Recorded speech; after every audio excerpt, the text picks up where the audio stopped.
Did you know that by February, 64% of people that set resolutions for the new year have failed or stopped or quit on their resolutions? 64% of people that set out with resolutions have stopped, have given up. I do not want you to be a part of that number. I want you to be part of the 36% that is still going. And so today I'm bringing to you a conversation I had with my friend Lauren White. She is the host of the Intentional Edit podcast, and her and I have very similar approaches in the areas that we work in. You may have heard Lauren on the podcast before, but if you're not familiar with her, Lauren's a mom, she's a former teacher, and now what she does is she's also a professional home organizer. So she helps you organize your home, declutter, and create systems and habits in your life, in your day-to-day life within your home that will help you be more productive and feel less stressed. I told her today, I said, you know what you do is you help people get their life together. And so that's what she does. And today we have an awesome conversation about how you can go into the new year in a way that's sustainable, what it means to be intentional with your goals. We talk about how to make a plan and why it's important and what that can look like for you going into the new year, how goals in different categories of your life intertwine and impact each other. We talk about all of this today, so let's go listen in.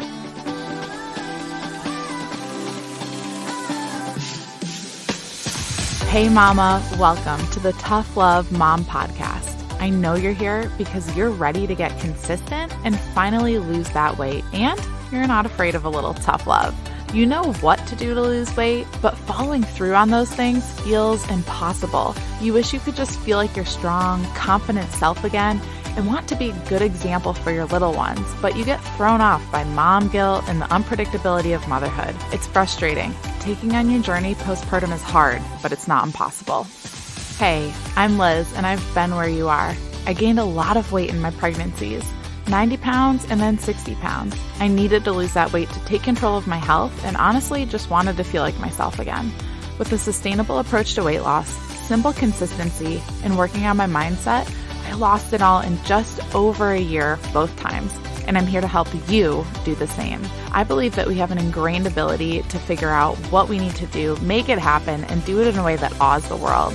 If you're ready to stop falling off the wagon, create solid routine and healthy habits, and finally feel your best inside and out, all while enjoying dino nuggets on your salad, you are in the right place. We're about to transform your journey, my friend. Get pumped up. It is tough love time. So I know you have some statistics about the new year and resolutions and how everyone kind of ends up down the road. So why don't you share those just to take our conversation off around this whole topic of basically following through and consistency and just making what you want to happen in your life happen. So I did a little research on New Year's resolutions because it's such a hot topic this time of year. And what I found is the largest demographic to set New Year's resolutions is the young adults ages 18 to 39. And 59% of people in that age group are actually setting some type of resolution. And the majority of New Year's resolutions are set around something in the health and wellness categories. There's a couple that can vary, whether it's nutrition or working out or a healthier lifestyle in general, or things within your home or family, but really health and wellness is the top 3, and it's considerably higher than any of the other resolutions. But the thing that is concerning to me when I look at these statistics is 23% of people quit their resolution before the first week of the year is even over. And something else that is crazy is only 36% of people are still going and still successful at 1 month.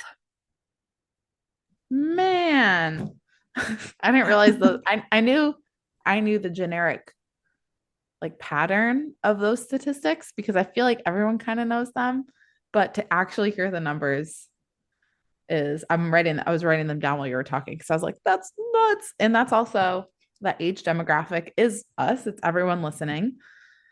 And obviously the new year, it's like a fresh start when it comes to your health, when it comes to your habits, whether it's habits within your home, habits within your journey, your physical journey, you know, it's always this opportunity to go, okay, I'm ready for a fresh start. So many people are, you said 23% quit by the first week, which just, I think my eyes like bugged out of my head when I heard that, because that's a fourth of people. That's a fourth of millions of people probably that set resolutions. Um, and for well less than half of them to still be going simply 30 days later. Like 30 days is not that long.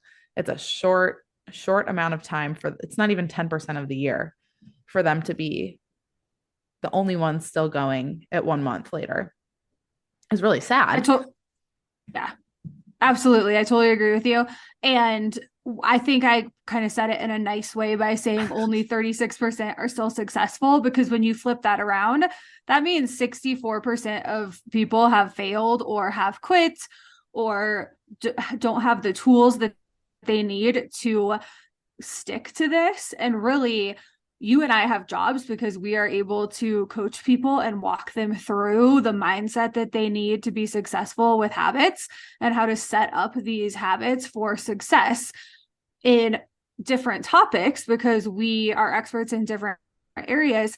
But you have to zone in and make a plan in order to have success. Just stating something and saying, this is my New Year's resolution, will put you in the category of the 23% that don't even make it through the first week. So let's talk a little bit about that, because I know we have a lot of listeners that want to be successful. They have goals for themselves. And what are you thinking would be the key things to really help our clients and listeners have success when they want to make a change? Well, you said it already. It's important to make a plan. And I think that can be really intimidating for people, because it's like, okay, well, I'm not an expert in this field. I don't know how to make workouts for myself. I don't know how to, like, I don't know everything about organizing. I'm not going to become this guru in a month. So it can become really intimidating to hear, I need to make a plan, right? I don't know. At least that's my perspective. I feel like moms, especially, can have that limiting belief come on them real quick, because it's like, well, where do I even start with making a plan? And I think it's best, at least what I like to teach. I just actually recorded an episode about this, but when it comes to making plans for your goals, whether it's your health goals or any other habits that you want to build in, you have to start with this big overarching goal, this like overarching picture for, how do I want to be showing up? What do I want to feel? Is there a specific tangible goal I want to work towards? And SMART goals, I think, are great. I think they have their place. But when you're looking at the next year and making your resolutions, which can also be deemed goals, you want to go, okay, why do I want this? And is there is there a purpose behind what I'm saying I want to achieve? Or am I just saying this because I think I'm supposed to? Because when you can create that overarching theme for the year, it's so much easier to come up with a plan. It's so much easier to say, okay, this is what consistent will look like for me based on what I want to accomplish next year. And I think it's great when people have tangible goals, but I don't think when you're making a plan for the next year that every single goal you set, every single plan that you make needs to be this drawn out, SMART. I forget what it stands for exactly. Right. Smart, measurable. SMART. What's the first one? What's the What's S? S is smart. Or yeah, you're Measurable, attainable, realistic, and realistic, time timely, or specific. Specific. time That's the S. specific. Oh, S is specific. Yeah. Yes. And like parts of those are really good, but um, that first part I always teach with making a plan is like, what uniquely do you want to be doing next year? Like for me, I'm a couple years out postpartum. So, I'm not trying to lose weight anymore because I'm at a good weight for my body. Like I don't need to lose any weight, but I still want to make progress towards something. I still want to challenge myself. I still want to grow. And so I have this overarching goal next year to have an optimal balance of strength and endurance. So basically, like be the strongest I've ever been as a mom because I have room to grow in that area. But also be able to go out and run 6 miles if I want to, because mentally that's really therapeutic for me. But I also don't have that endurance base right now. So, having a balance of those two where I'm really strong, but I have a good endurance level is like my theme for the year. That's like my overarching goal. It's not smart goal, but knowing that everything I do, every choice I'm making day to day will affect that. And if I'm at that point, partway through the year, like I want to be, sometime in the summer or the fall, helps guide those decisions. And I think when you can go into the year, not only with the mindset, but with something like that you're aiming towards, it makes you not fall into that 64% you said that are done with the resolutions by month one, by Right. February. And I think what stuck out to me when you were explaining your goal for the year is you were very realistic. You didn't set something that was impossible to attain. It might be a stretch at some point, but it was realistic. And a goal should push you. And we wouldn't be setting goals for ourselves if these things came easy to us because they would already be happening. So if you're listening to this and you are wanting to make a change and needing to set a goal, we just happen to be having this conversation and it fits into the New Year's when people are making resolutions and when that is a common thing happening. But anytime in your life you recognize that you need to make a change and you want something more, then you can use the tools and the things that we're talking about today. And do make sure that what you're setting yourself up for is realistic. And if you find that it's not, you can always make adjustments, but set yourself up with the right expectations from the beginning, because I think that's when so many people end up quitting. They don't have a good plan or they don't really have a thorough plan in place. And then instead of continuing on when they do fail or they make a mistake or they fall off a little bit, it's easier just to quit than it is to get back on. And I think that's where you really talk a lot about consistency. And it's okay if you make a mistake. We all have things that happen to us that might interrupt the process that we thought was going to happen. But if you have a good plan or you've invested in a good program, then you can catch up and you can get right back on where you fell off. Yeah, absolutely. And you said realistic. And I think it's also important that whatever goals you're setting for next year or resolutions, whatever you want to call them, they're things you actually want. Like you're excited about that. Like I'm not going to train for a marathon next year because doesn't excite me right now. I have no desire to do a marathon. I probably could.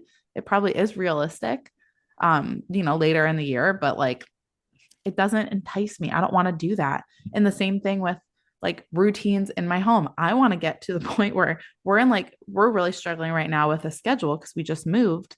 So that's something that early in the year I'm going to prioritize and try to build habits around, try to build routines around for my family because we're kind of struggling in that area right now in having just a predictable routine, which my little toddlers thrive on and me too, but we just don't have that right now.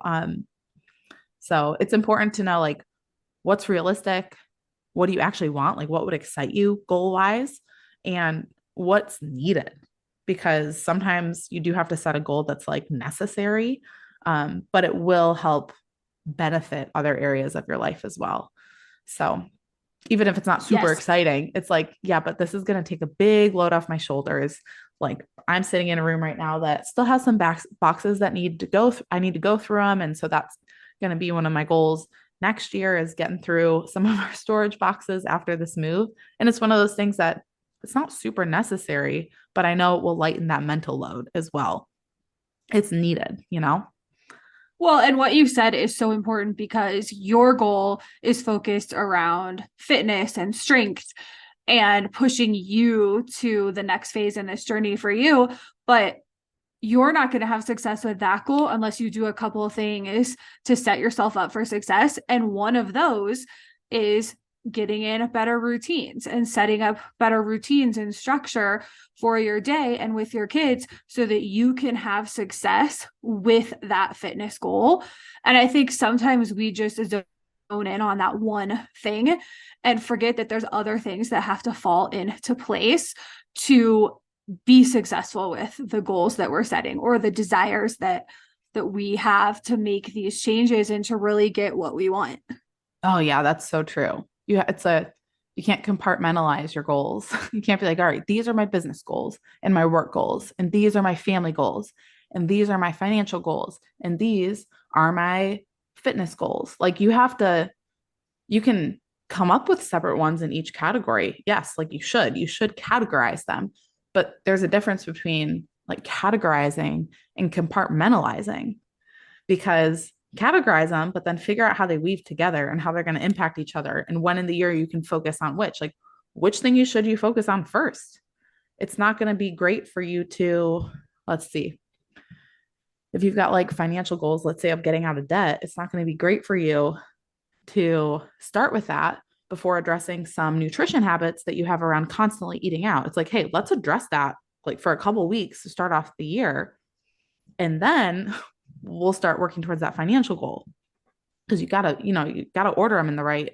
And that's probably not the like best example, but you get the drift. It's like put them in the right order. So you're not Right. just saying, I'm going to do this and I'll also do this. And then I'm going to do this randomly. You're not compartmentalizing. You're like weaving everything together. And that's where it's so important to have a plan or a program or a mentor, something that you can follow along with that will help you achieve these goals. And then also the accountability piece is huge as well. Who are you going to be accountable to? And where are you charting the progress or keeping track of it to see if you are on track? Yeah, it's so important. So when it comes to like routines and schedules and just like processes within your home, I feel like that's the best phrase for what you do, because I know for me, when I have those in place, everything else is so much easier. Like working out for me is so much easier, cooking meals is so much easier. So let's say the listener right now is only focused on resolutions around their health, which is fine. Like if you're only setting resolutions around your health, great. But you have to address other areas of your life too. So have you ever seen people struggle with certain types of goals or falling off? Maybe they fall into the 64% that's fallen off by 1 month. And is there like a correlation between that happening and not having systems within your home kind of nailed down before taking on other goals? Kind of in the sense of like, okay, we're not weaving things together very well. We're kind of compartmentalizing our goals. So is there a connection between that, between falling off, by February with whatever resolutions you've set, and anything that might be like off within your home, any systems or processes that are just like not in place yet?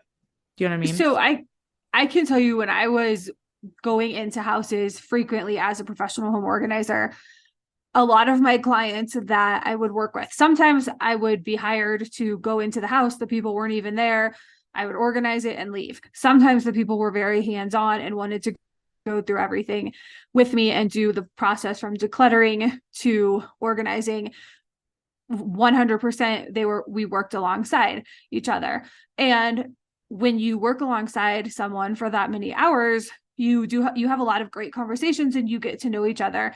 And almost all of those people at some point mention other desires just casually, like wanting to get in shape, or when they had time to work out, or they used to be an organized person. So looking back and something happened where the habits that they have are not the same as what they used to, if they feel like they were better at something before, or they never were in this place that they want to be. And it could be around fitness. It could be around having dinners together as a family, or more intentional time with their kids, or not being so stressed out at home And all of these things really go hand in hand. If you have a cluttered environment and you're surrounded by too much stuff, you feel stressed out, you're less likely to work out, you're less motivated to have that healthy dinner or to make food at home instead of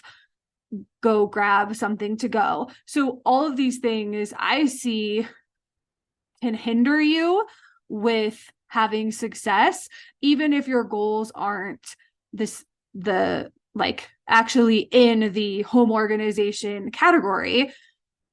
Getting things organized or getting your systems, getting your routines in place, figuring out what those look like are going to help you have success with goals in fitness and overall. If you want to change your diet or eat healthier foods, like I was just talking to someone who said they want to make sure that their family has a variety of 4 vegetables every single day in 2023.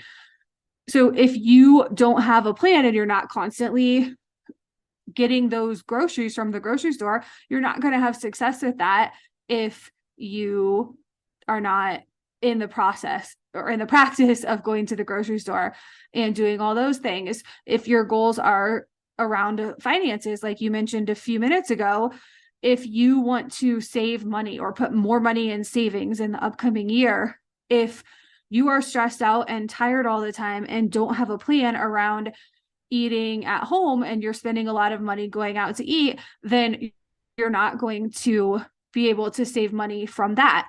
Just cutting back one meal for a family of 4 a week could allow you to put $50 to $100 in savings each week.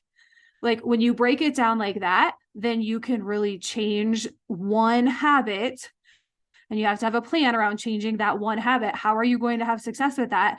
And that is like the snowball effect where then your other things can fall into place.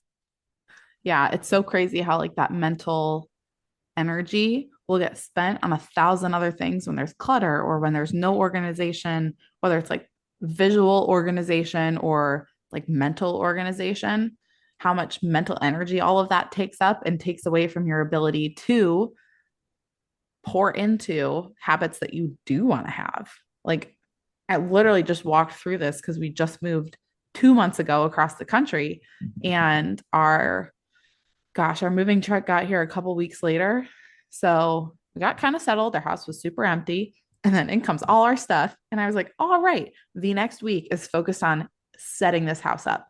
And I remember we'd like FaceTime family or we'd had like a babysitter over and people are like, wow, you just moved in. It's so organized. And I was like, yeah, because I can't function when there's boxes everywhere. Like, why would I want to keep them around? Why don't I just unpack them and feel settled? And it's crazy because it took about a month to feel settled physically, like in the context of our home with like furniture in place and things hung on the wall and all of that, but also settled in our routine. But once we were, I literally went from, because I pulled back a lot with working out consistently when we were moving, because it was very physical. Um, and just again, that mental capacity wasn't there. But I went from like 3 workouts a week, literally once we got like moved in and settled, to 5. Cause I was like, okay, I can get back on this train that I'm used to, back into my normal routine, normal for the most part. But it's just crazy how that mental energy will get spent on other things that we don't even realize are thrown off, whether it's just having clutter. Like I have some clutter on my desk right now. And literally before I sit down to work, I have to straighten it up and sometimes put it to the side so I don't even see it because it just distracts you and takes away that focus that you can have. And we don't think about that. We don't ever think about it. And you were like, when you're explaining your house and the move, and it was like, this is affecting how much you're working out, it is affecting how much work you can get done. It's just so many different things, all because your house isn't unpacked. So you made a dedicated plan to get it done, take this Mhm. week, get everything set up. And then once it was done, it was like, I'm sure you felt like you could breathe again Yes. and you were so much lighter.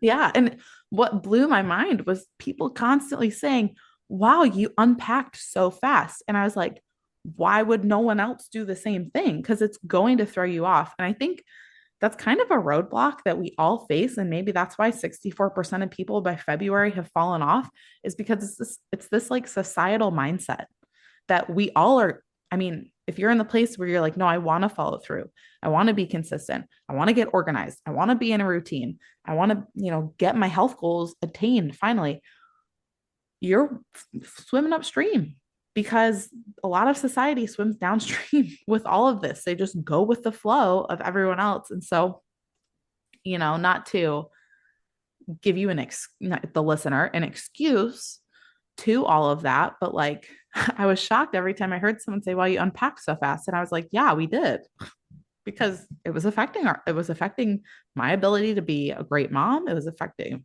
as best I can be. It was affecting everything. And we just have to recognize that. Not necessarily just like physical clutter or being in a good schedule but you just have to realize, okay, like it's not the norm. Clearly, statistically, it's not the norm to still be consistent in February and March and April with the goals I set back in December for next year. It's not the norm. But, if 36% of people in February are still working on the resolutions and they haven't quit yet, someone's figured it out. Someone's got that process down. And it obviously is doable. So, let's bump that number up a little bit. Right. Exactly. We want to help you have success and not be a part of the 64% that has already quit. Yeah. Gosh, 64. Yes. That's going to stick with me. Right. One thing that I was reminded of when you were talking is so many families or moms will say, well, I think it's probably 50-50.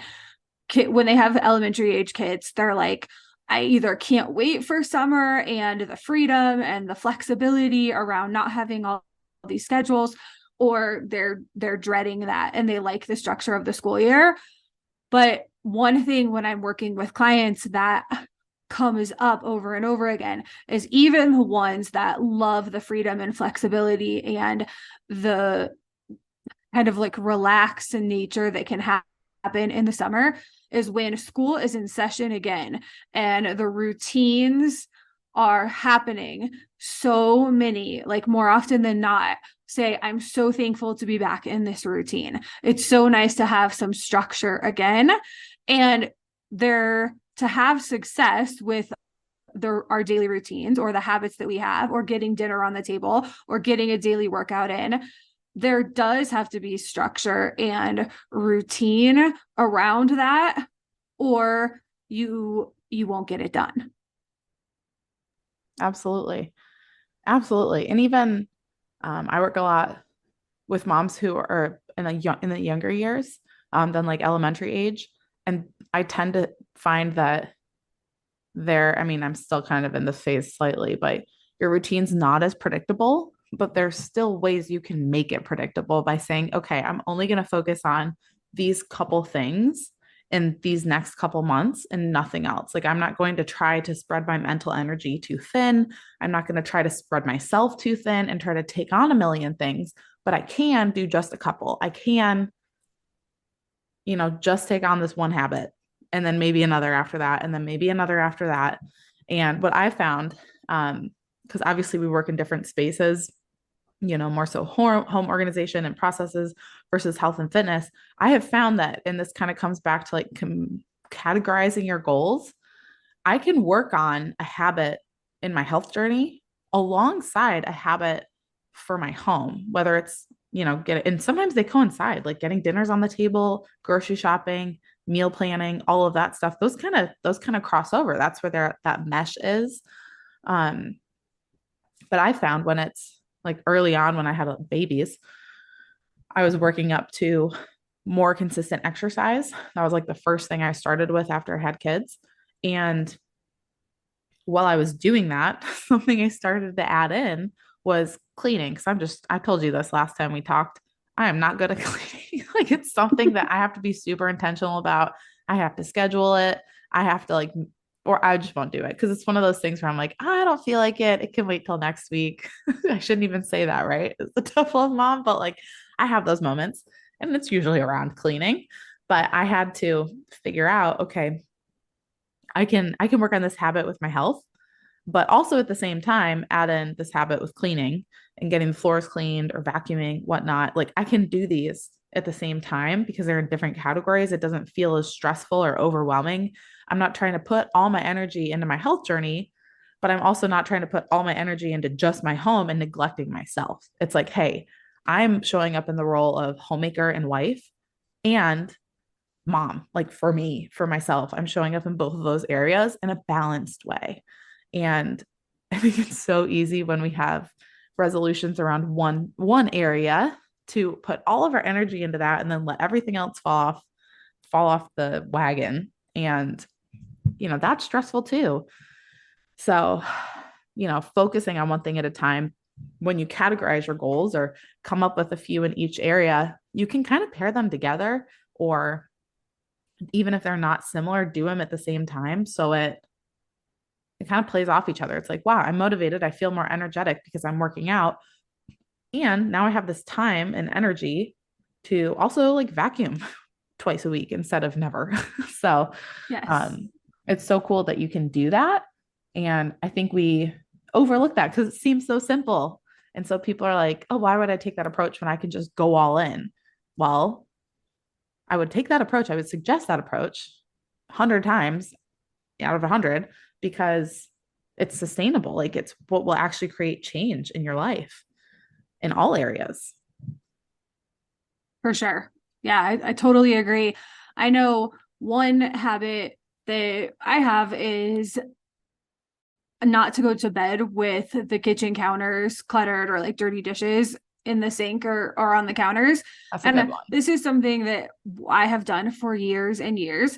Is it perfect 365 days a year? No, maybe I have a Right. cold or something gets in the way. And occasionally that doesn't happen. And even though I know that with just a few minutes of time in the morning, I can get that back to a clean sink, an empty sink and clean counters, it still irritates me when I wake up and it's not clean or there is stuff there. And because it's not supposed to be there. And I like it to be clean and virtually clutter free. But one, if you're tired at night and you're exhausted and you can't get to the dishes, then doing those before you go to bed, that's not the answer. When can you do the dishes throughout the day? When do you have that time that is available to you? And I suggest all the time with my clients, if you are cooking dinner, you have time when you are cooking the meal to rinse dishes and put them in the dishwasher. And if you can have a clean sink before you even sit down to eat or pass the plates out to your kids to eat, then it only takes you 2 or 3 minutes to finish the rest of the dishes when everyone's done. And if your kids are old enough, they can put their own dishes in the dishwasher, or someone can have that as a chore. And then you have a child doing that. But there's not one answer. It doesn't have to be the last thing you do before you go to bed is put the dishes in. It doesn't have to be that they're done during dinner. It doesn't have to be this is something you do during nap time.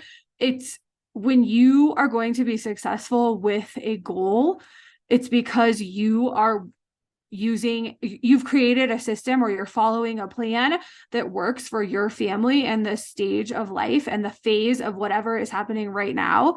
And then you can make changes. If you have toddlers and all of a sudden you introduce a baby into the mix, things are changing. Your routines are changing. There are significant things that are changing in your home. And if you are wanting to get out and go for a walk every day, it might have to take place at a different time now. And it might not even take place at the same time every single day. So give yourself a little leniency. There has to be a little flexibility there, but make sure that you still have accountability to and can follow through with this plan. And again, that's where I would go back to make sure you have a program that you're following. Like, do you have a coach that you can reference or follow their program or something that they've created? Can you take a class? Can you do something so that you're not trying to just randomly make this goal happen, because you're going to be part of that 64% that has quit by the end of January. if you don't have some kind of plan or structure to follow. Yeah, absolutely. I mean, the best example that I like to give is back before I had kids, I did triathlons a lot. And before I get into triathlons, I was just like, oh, I'm done with playing volleyball in college. I need to just start working out because over Christmas I gained like 15 pounds. And I was like, whoa, I do not like feeling this way. I need to like, I guess I need to stay active since I'm not playing volleyball anymore. And so I just started doing random workouts on Pinterest, random things I found on Google, like very random. And it worked and I felt good, like I felt better, but it wasn't very sustainable because of various reasons. But when I got into triathlons a few months later, I was like, oh, well, this is three disciplines. You got to swim, you got to ride a bike, and then you have to run. So, considering that I don't know what I'm doing in these areas, and I also don't want to piecemeal it together, I started following training plans.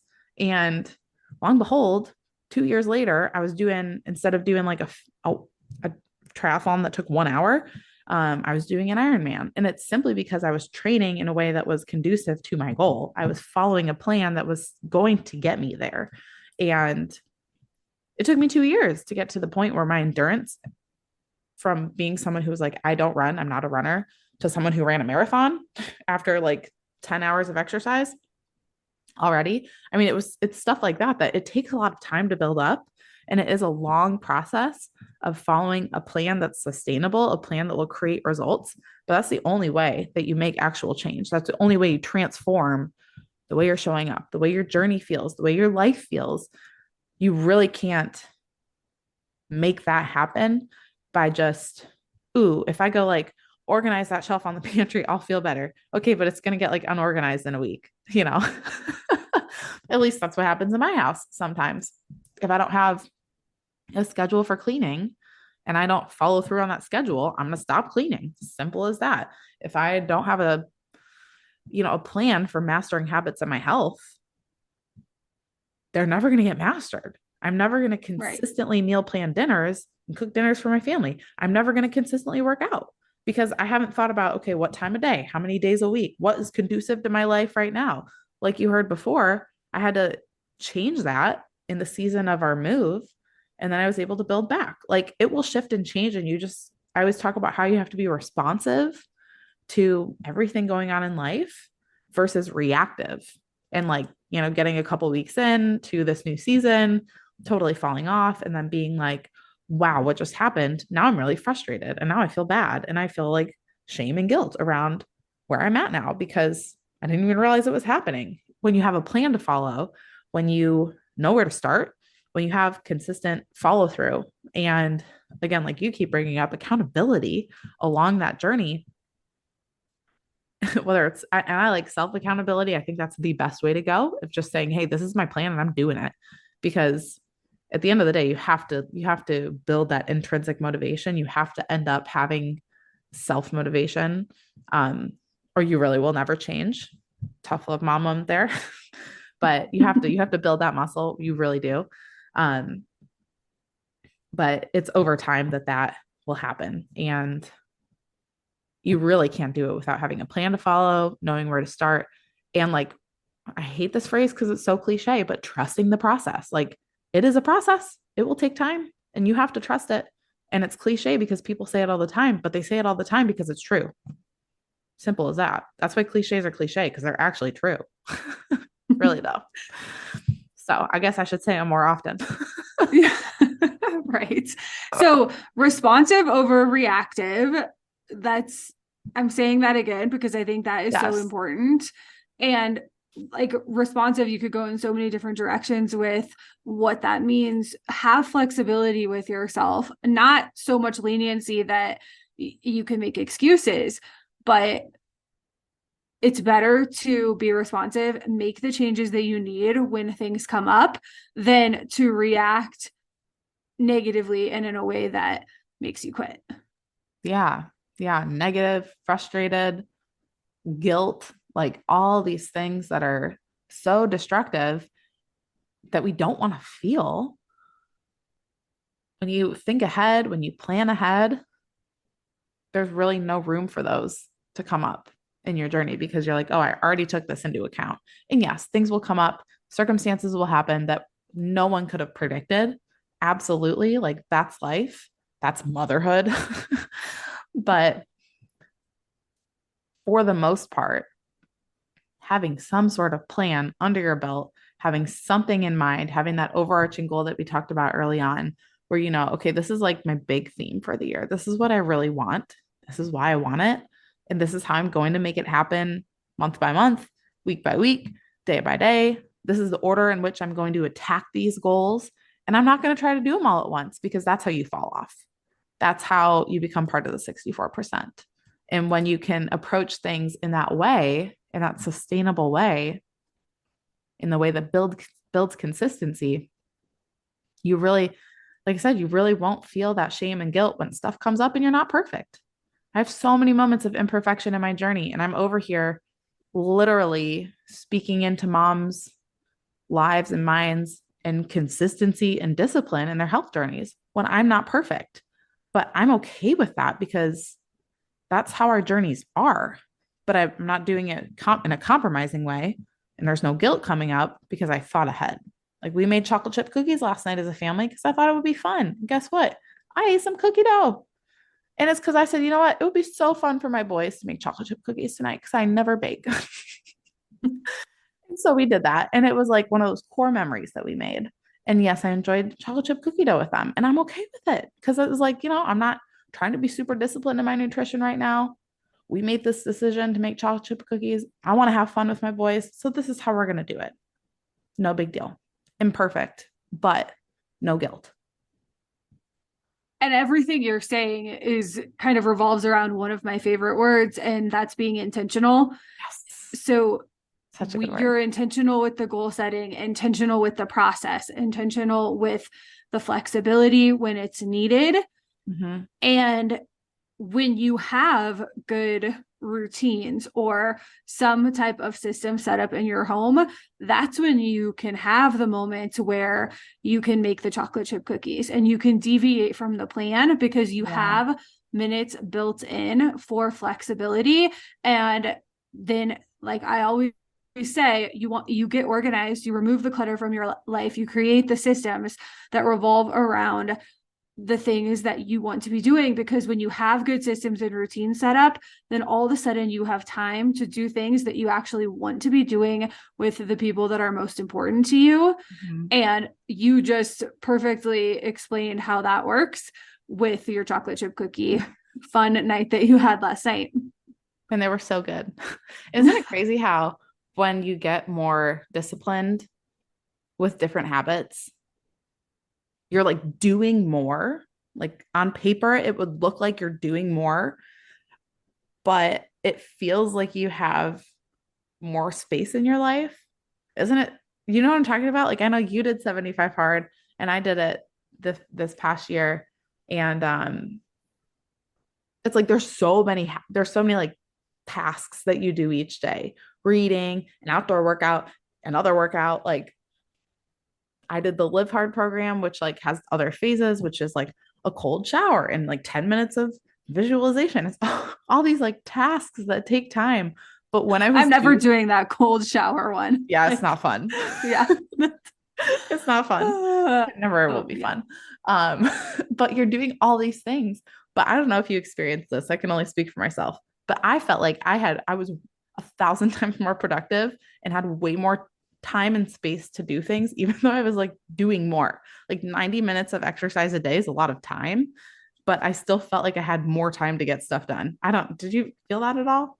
So I think this goes to when you have things that you have to do to get done. And I do schedule audits with clients a lot where so good. People are at the end of their rope and they feel like there are too many things to do and not enough time in the day.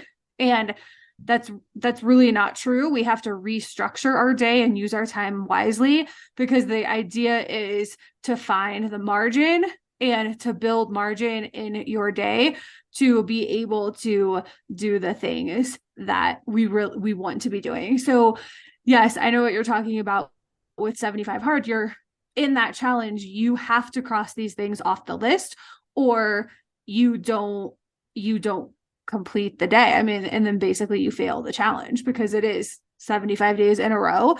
But one thing I noticed with that is the weather a lot of the times would dictate, like, was I going to do my outside workout, which was usually just a walk, in the morning or in the afternoon, or if it was really cold, I was not going to go out in the morning and I would fit it in some other time.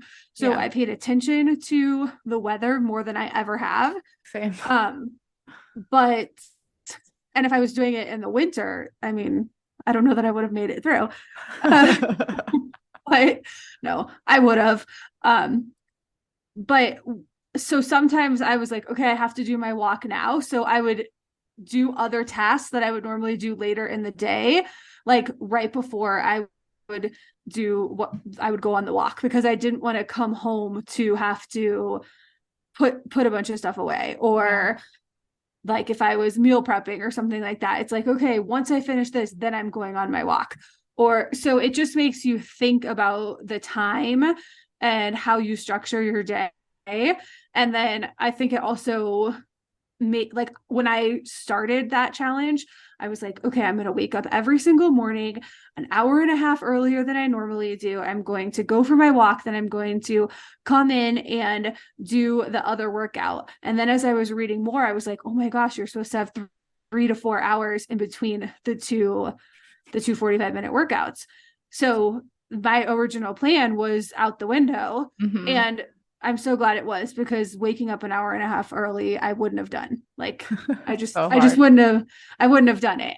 So yeah. I agree with what you're saying. And I think we are capable of so many things if we have the right mindset. And it does come back to what we're willing to put in. And again, I keep going back to having that plan, being intentional, following a program, following whatever, if it's instructions or something to get you through so that you can have success with the goal. And it might not look like exactly what you thought. You might need to do some other things first, or there might be other pieces to the puzzle to be successful with something that aren't necessarily right on track with what you were thinking, but they will help you have success in the end. Yeah, I picture like this tree where it's like your resolutions and the main goals that you have at the forefront of your mind are like the trunk. But a tree is not a tree without all these branches and leaves. And that's like all these other things that play into these main goals that you have and that have to be addressed. You know, you got to prune the ones that are dead, and you've got to take care of the ones that are good and pick their fruit if they're fruit trees and whatnot, so the tree doesn't die. Like, you've got to take care of the whole piece and in the order that they need to be taken care of. So this whole tree, maybe a tree wasn't the best metaphor. Sometimes I like them and sometimes I come up with real good ones, but that one wasn't super on point, but you get the gist of it. Yeah, I absolutely do. And so I took a goal setting workshop last week or 2 weeks ago. Oh, yeah. And I was thinking it was going to be like for like business goals and focus like that. I think that was what I thought going into it. And it was a couple hours long. I went through the whole thing. And one of the activities that we did is along the lines of creating a vision board with the things for your goals it could just be one goal, but we created in Canva, or you could do Photoshop or whatever, just like a collage of pictures that represent different things for your goals. And you could print it out, you could put it up someplace, you could have it as the screensaver on your phone. And one of the things that was suggested is put it as the background on your computer. I spend a lot of time in front of my computer screen with what I do. So I have this now as my background with these different pictures that remind me of my goals. And my goals don't necessarily start on January 1st. I'm already doing the practices to do them. They're personal, business, family, financial, like health and wellness. They're all over the board. But just having that up there is like these little reminders where I see these pictures multiple times a day, and it reminds me, like, what am I working towards? And then it makes me ask myself the question, like, is doing this helping me move towards those goals? Like, Yeah. okay, is eating this snack helping me move towards this goal, like health goal? Or, is spending my time all of a sudden watching Instagram stories helping me with a business goal, with finishing this business task? And I can say yes and keep going, or just by having those pictures there, I can have the chance to reroute what I'm doing if it's not aligned with getting me to those goals. Yeah. Yeah. And it all comes back to having that like overarching, what am I working towards? And what is that goal that I want to make happen? And it's great if it's a goal that you worked on before and you're like, I failed at that. Am I going to fail again? No, because you just listened to this whole episode. And you know now that there's like other factors that play into it. There's going to be other goals and areas of your life you need to address. And once you do that and you put them in the right order and you take things on one at a time and you just stay the course with that process, even though it's not the way that everyone else does it, that's because everyone else is failing at their resolutions by February. And so when you do it the way that no one else is doing it, you're going to, oh my gosh, another cliche, achieve things that other people don't achieve. But like, oh, it's cliche because it's real. You got to swim upstream. You got to swim upstream. And that's really the process to swim upstream. And it sounds simple. And it's like, well, yeah, that's logical. But just because it's logical doesn't mean everyone does it, unfortunately. For sure. And yeah, I shouldn't laugh because again, so many people follow this route. But I think the reason I laugh is because it does sound so simple. But there's a disconnect. And I really think that disconnect can be caused by outside influences, the people around us. We can't always control that. And so give yourself grace in that. Like if you've failed before, okay, move on. Like it's a new day. It truly is like a fresh start.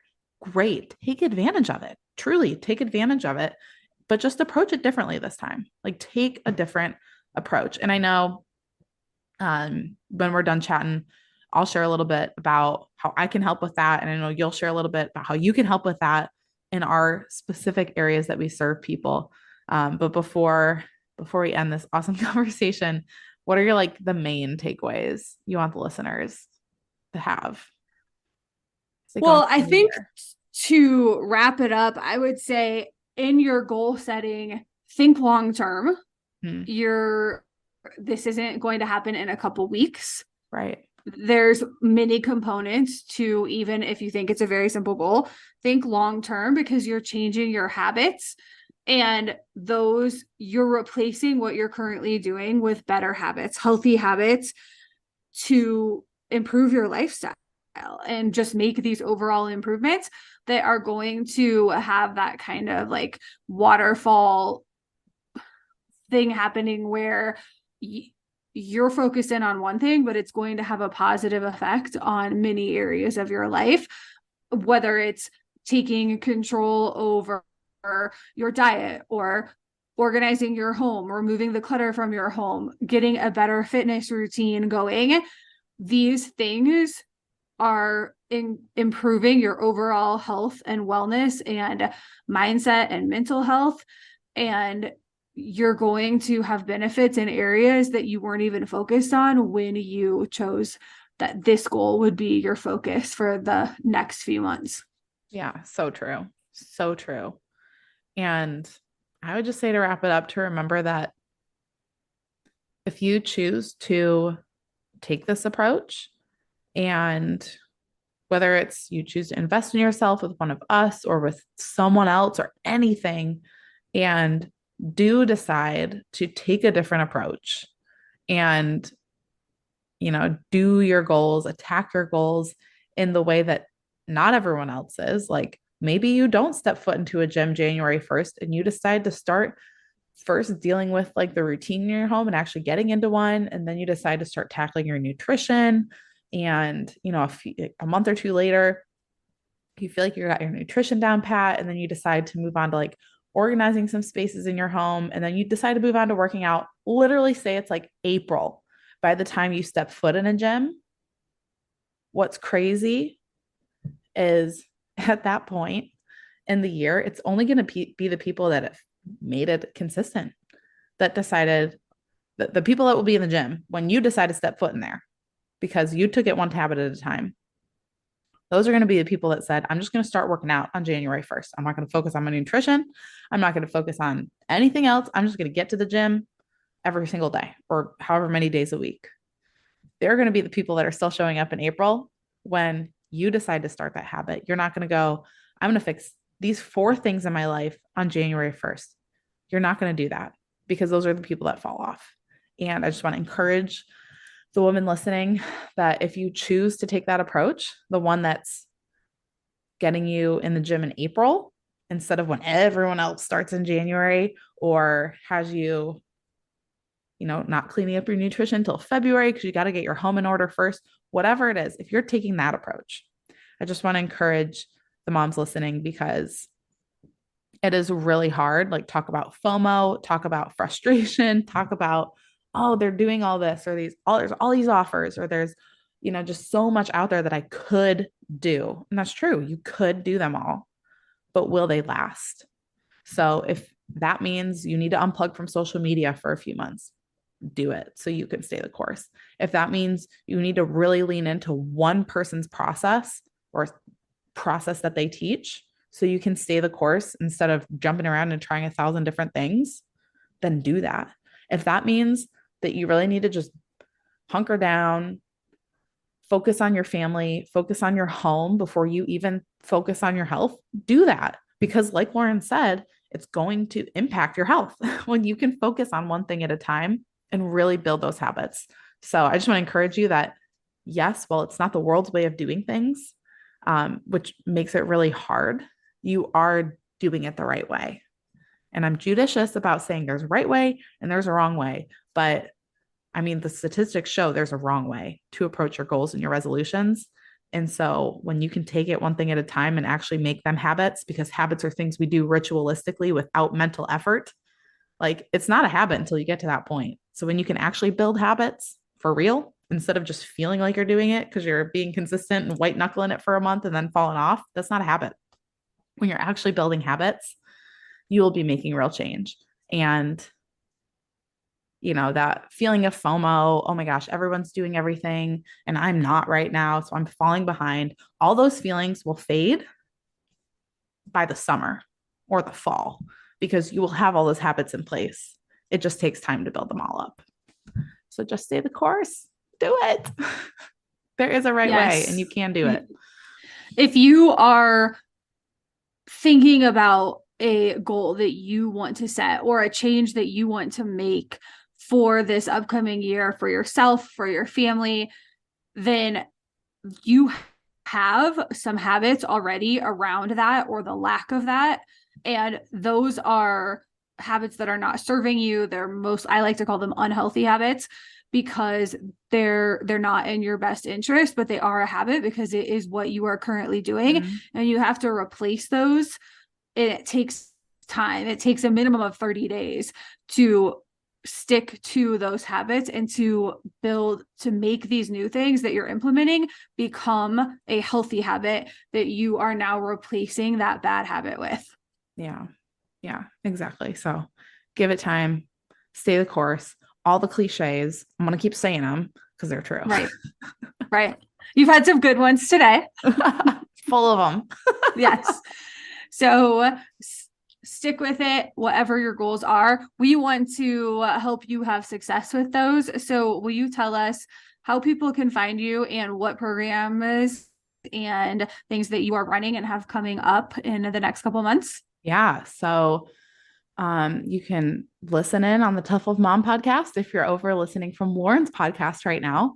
And there is where I share about discipline, consistency, and mindset for moms, specifically around your health. So you can lose weight, so you can actually live a healthy lifestyle that you imagine for your life. Like, that's possible, but it takes discipline, consistency, and mindset. And so that's what we address on the Tough Love Mom podcast. And on December 29th, the doors will open for Starting Point School, which is simply a place where you learn exactly which one habit to start with how to follow through on it. You get accountability from myself and the other moms going through it with you. And you will also learn how to add on to that. Like, when is the right time to add in a new habit? When do you know like which habit should be next? Is it too soon? Is it too late? Like, when do you add in that next habit? Which one should it be? And you get accountability with us for 3 months minimum and truly make change in your journey. It's for moms that are stepping back into their health journey, whether you're a couple weeks postpartum or a couple years postpartum, whenever it is that you're wanting to do it the right way and build habits in a way that's sustainable and actually makes real change and doesn't feel overwhelming, because motherhood's overwhelming enough. That's what you learn in Starting Point School. So all the information's at startingpointschool.co if they want to hear any more about that. My listeners know about it for sure. So if you got to hear that on the Tough Love Mom podcast and you're not on the wait list, you got to get your booty on the wait list. So that's all. What about you, Lauren? Awesome. How are you going to help all the mamas in the new year? Well, they can find me at Intentional Edit on almost all social media platforms. I'm not super active on social, but I will get back to you if you send me a message. And at intentionaledit.com, my podcast is also the Intentional Edit podcast. And if you are wanting to get your home organized, get rid of that clutter, they can join me in the Simplified Home Masterclass, which is ongoing. It's a self-paced program that walks you through exactly how to declutter, just like a professional organizer would, and gives you the confidence that the things that you are getting rid of are things that you truly don't need, and the things that you are keeping are adding value to your home and your life. So it's a decluttering program, and then how to organize things properly so it makes sense for your family. It goes through every single room in your house.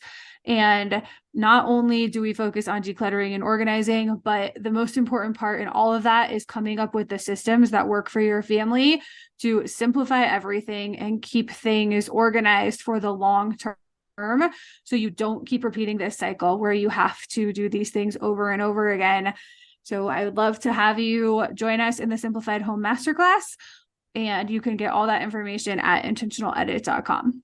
Yeah, I feel like for both of the demographics that we serve, it's, hey, we're on this wagon and most people fall off at some point and they really struggle to get back on the wagon.